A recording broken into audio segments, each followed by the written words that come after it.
الحمد لله الذي أنزل على عبده الكتاب ولم يجعل له عوجا قيما لينذر بأسا شديدا من لدنه ويبشر المؤمنين الذين يعملون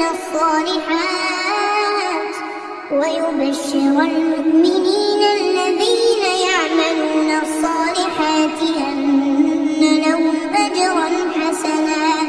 ماكثين فيه أبدا وينذر الذين قالوا اتخذ الله ولدا ما لهم به من علم ولا لآبائهم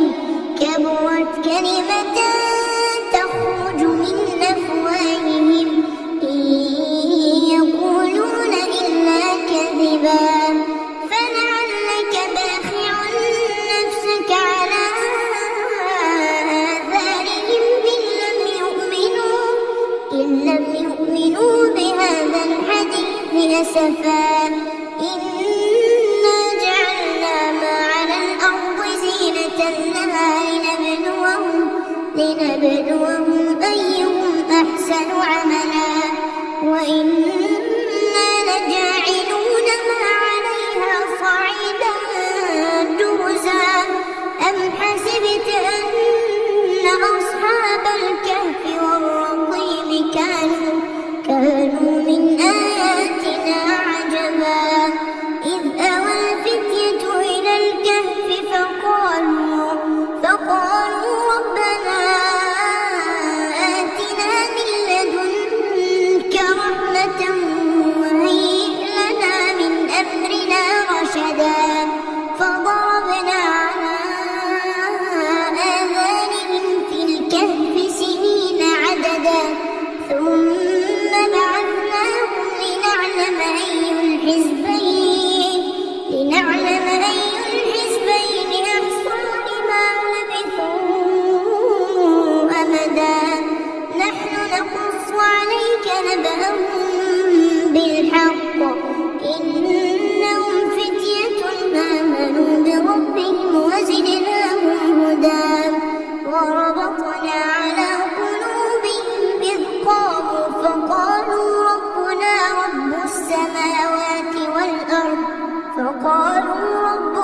رب السماوات والأرض لن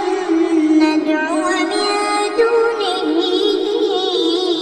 إلها لقد قلنا إذا شططا هؤلاء قوم اتخذوا من دونه آلهة لولا يأتون عليهم بسلطان بين فمن أظلم ممن افترى على الله كذبا وإذ اعتزلتموهم وما يعبدون إلا الله فأووا إلى الكهف ينشر لكم ربكم من رحمته ويهيئ لكم من أمركم مرفقا وترى الشمس إذا طلعت تزاور عن كهفهم ذات اليمين وإذا غربت تقرضهم ذات الشمال وهم في فجوة منه ذلك من آيات الله من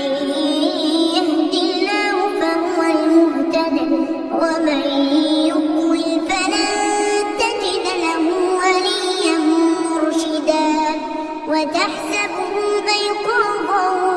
وهم رقود ونقلبهم ذات اليمين وذات الشمال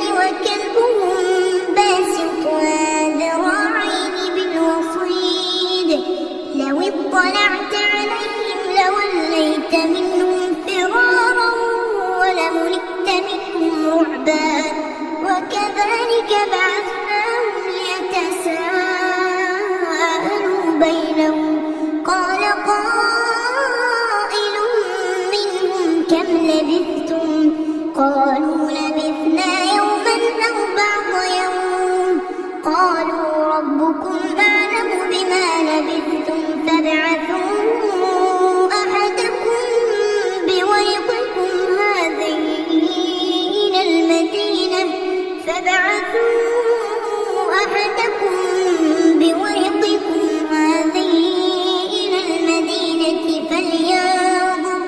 فلينظر أيها أزكى طعاما فليأتكم برزق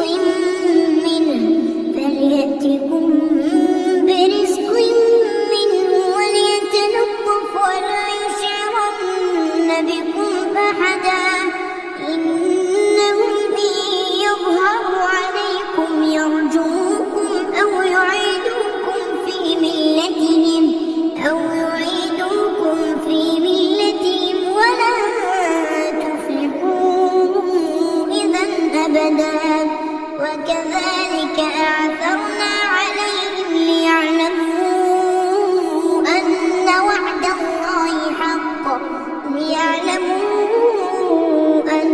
وعد الله حق وأن الساعة لا ريب فيها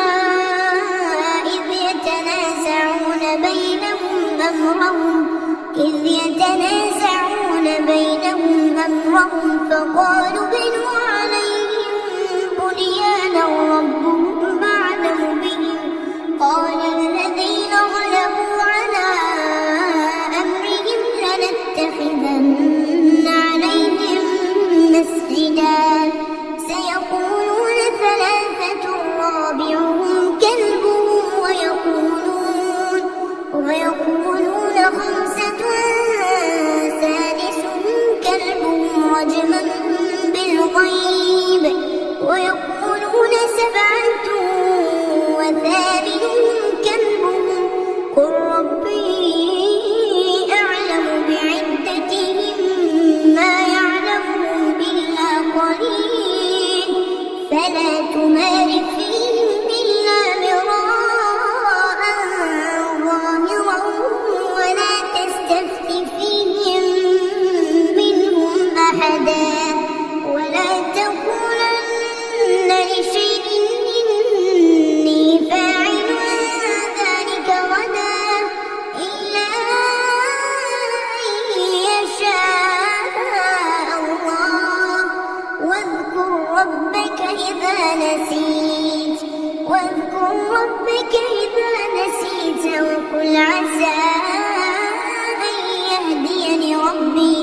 وقل عسى أن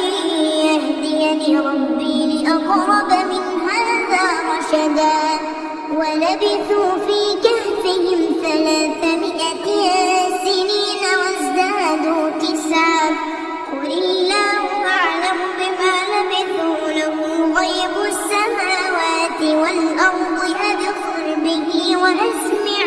ما لهم من دونه من ولي ولا يشرك في حكمه أحدا واتل ما أوحي إليك من كتاب ربك لا مبدل لكلماته ولن تجد من دونه ملتحدا واصبر نفسك مع الذين يدعون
إن الذين آمنوا وعملوا الصالحات إنا لا نضيع أجر من أحسن عملا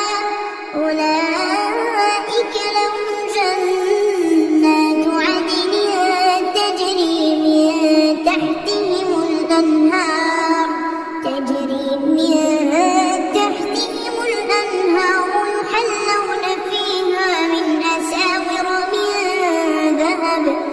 يحلون فيها من أساور من ذهب ويلبسون ثيابا خضرا من سندس واستبرق متكئين فيها على الأرائك نعم الثواب وحسنت مرتفقا واضرب لهم مثلا الرجلين جعلنا لأحدهما جنتين من أعناب وحففناهما بنخل وجعلنا بينهما زرعا كلتا الجنتين آتت أكلها ولم تظلم منه شيئا وفجرنا خلالهما نهرا وكان له ثمر فقال لصاحبه وهو يحاوره أنا أكثر منك مالا وأعز نفرا ودخل جنته وهو ظالم لنفسه قال ما أظن أن تبيد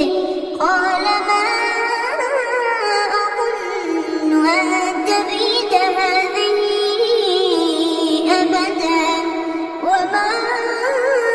أظن الساعة قائمة ولئن رددت إلى ربي لأجدن خيرا منها منقلبا قال له صاحبه وهو يحاوره أكفرت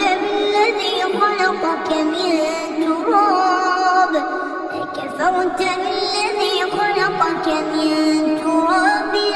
ثم من نطفة ثم سواك رجلا لكن هو الله ربي ولا أشرك بربي أحدا ولولا إذ دخلت جنتك قلت ما شاء الله لا قوة إلا بالله يا ترني أنا أقل منك مالا وولدا فعسى ربي أن يؤتيني خيرا من جنتك ويرسل عليها حسبانا من السماء فتصبح صعيدا زلقا أو يصبح ماؤها غورا فلا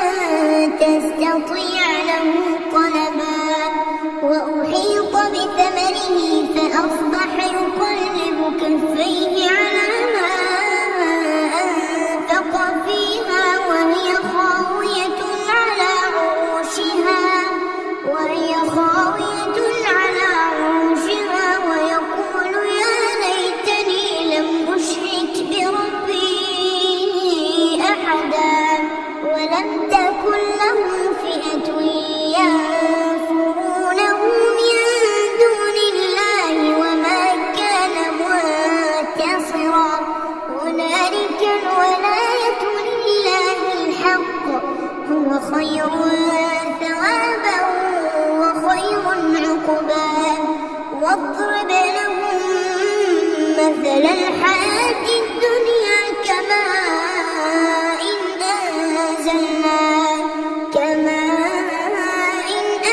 أنزلناه من السماء فاختلط به نبات الأرض فأصبح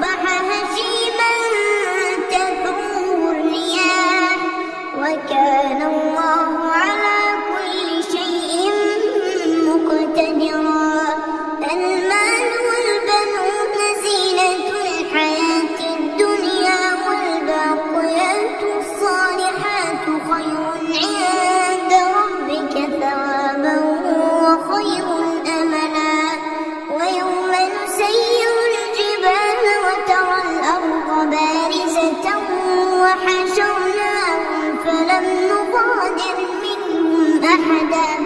وعرضوا على ربك صفا لقد جئتمونا كما خلقناكم أول مرة بل زعمتم أن لن نجعل لكم موعدا ووضع الكتاب فترى المجرمين مشفقين مما فيه ويقولون يا ويلتنا ما لهذا الكتاب لا يغادر صغيرة ولا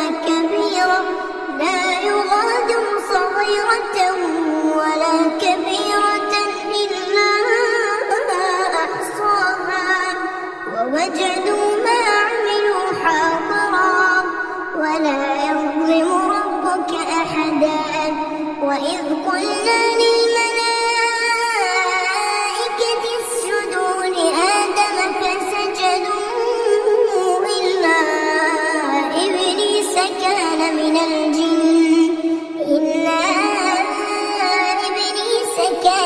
الجن ففسق عن أمر ربه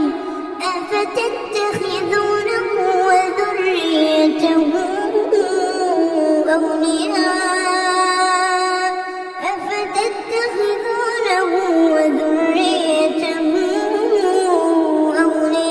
أولياء من دوني وهم لكم عدو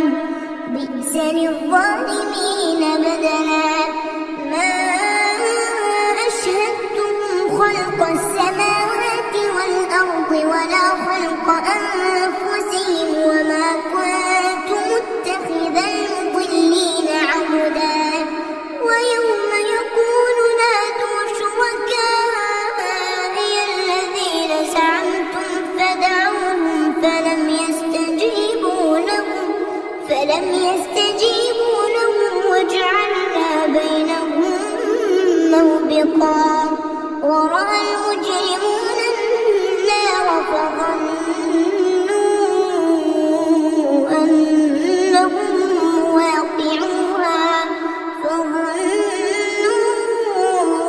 أنهم مواقعوها ولم يجدوا عنها مصرفا ولقد صرفنا في هذا القرآن للناس من كل مثل وكان الإنسان أكثر شيء جدلا وما منع الناس أن يؤمنوا إذ جاءهم الهدى ويستغفروا ربهم إلا أن تأتيهم سنة الأولين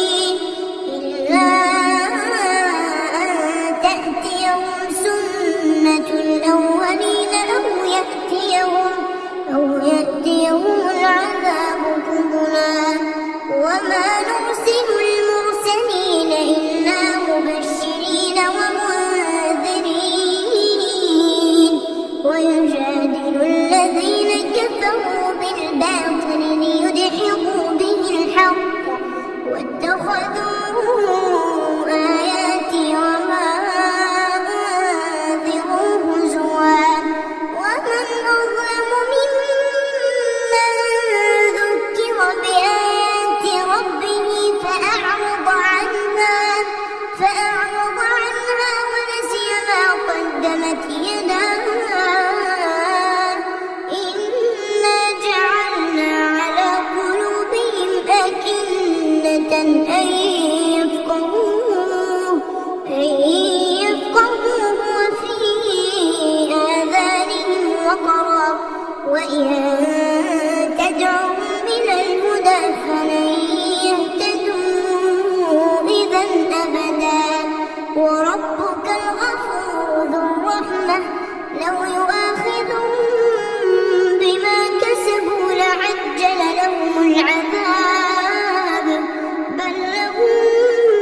موعد لن يجدوا من دونه موئلا وتلك القرى أهلكناهم لما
فاتخذ سبيله في البحر عجبا قال ذلك ما كنا نبغ فارتدا على آثارهما قصصا فوجدا عبدا من عبادنا آتيناه رحمة من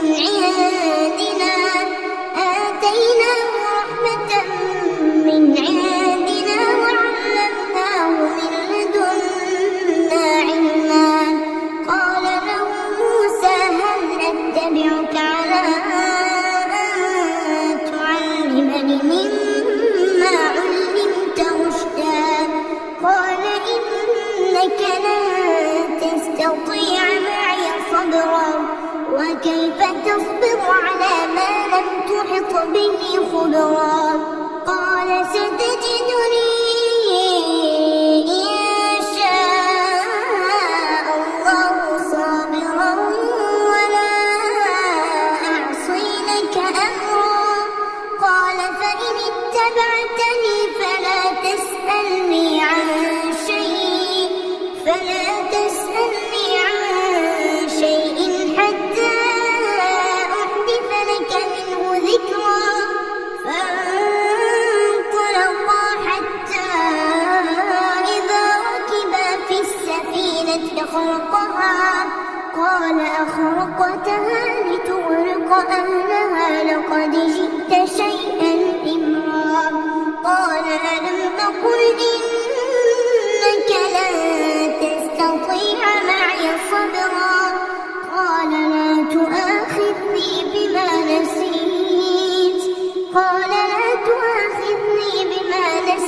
ولا ترهقني من أمري عسرا فانطلقا حتى إذا لقيا غلاما فقتله قال قتلت نفسا زكية بغير نفس لقد جئت شيئا نكرا قال ألم أقل لك إنك لن تستطيع معي صبرا قال إن سألتك عن شيء بعدها فلا تصاحبني قد بلغت من لدني عذرا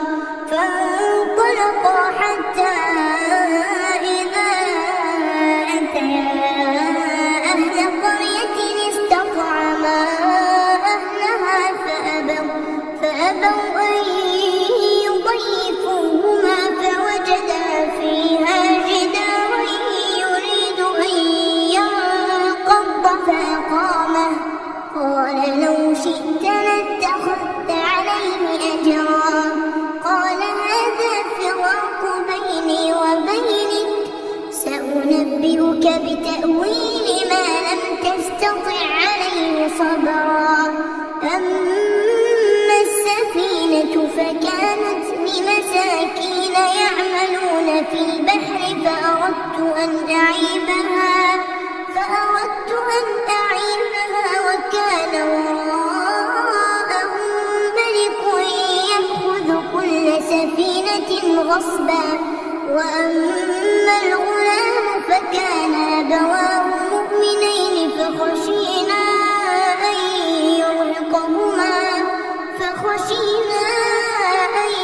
يرهقهما طغيانا وكفرا فأردنا أن يبدلهما ربهما خيرا منه زكاة وأقرب رحما وأما الجدار فكان لغلامين يتيمين في المدينة وكان تحته كنز لهما وكان أبوهما صالحا فأراد ربك أن يبلغا أشدهما ويستخرجا كنزهما رحمة من ربك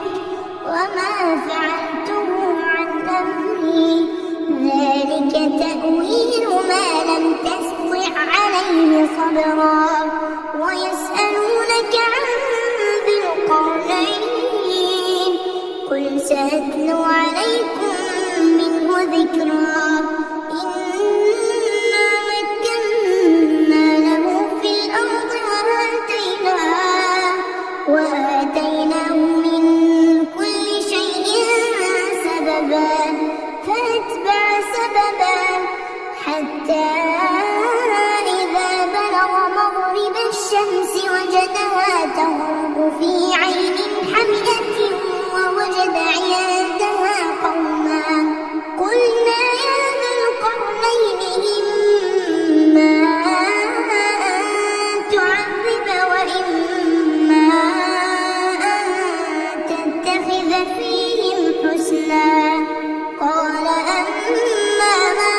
ظلم فسوف نعذبه ثم يرد إلى ربه فيعذبه عذابا نكرا وأما من آمن وعمل صالحا فله جزاء الحسنى وسنقول له من أمرنا يسرا ثم أتبع سببا حتى إذا بلغ مطلع الشمس وجدها تطلع على قوم لم نجعل لهم من دونها سترا كذلك وقد أحطنا بما لديه خبرا ثم أتبع سببا حتى إذا بلغ بين السدين وجد من دونهما قوما لا يكادون يفقهون قولا قالوا يا ذا القرنين إن يأجوج ومأجوج مفسدون في الأرض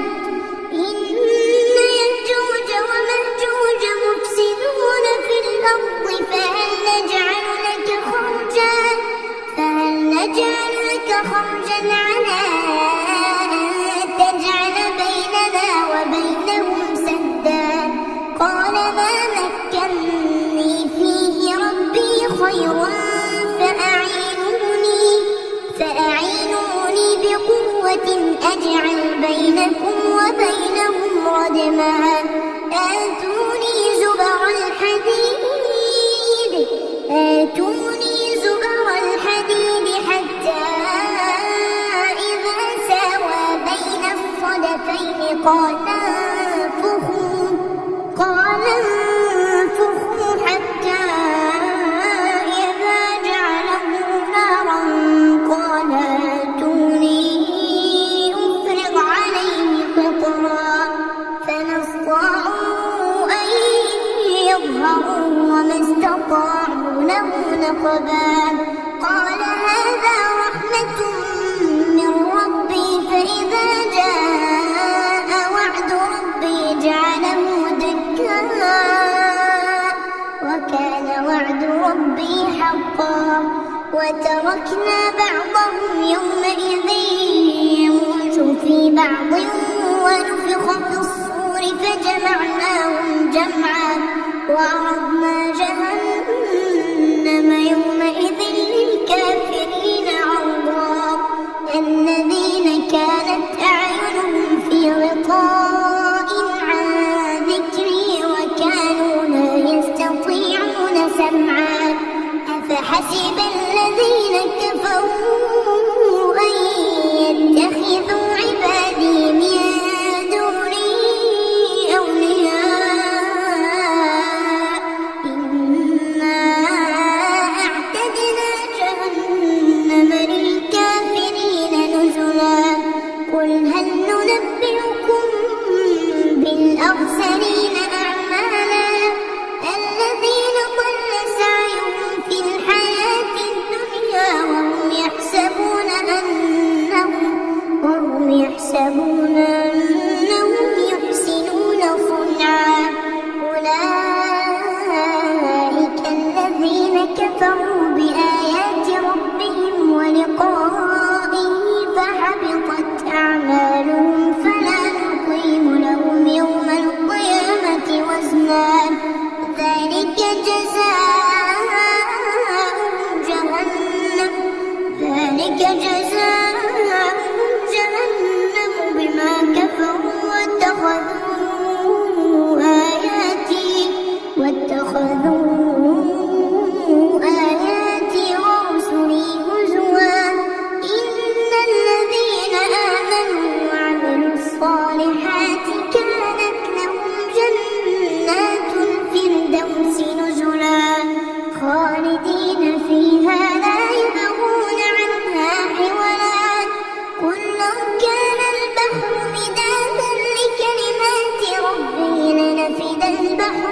قبل أن تنفد كلمات ربي لنفد البحر قبل أن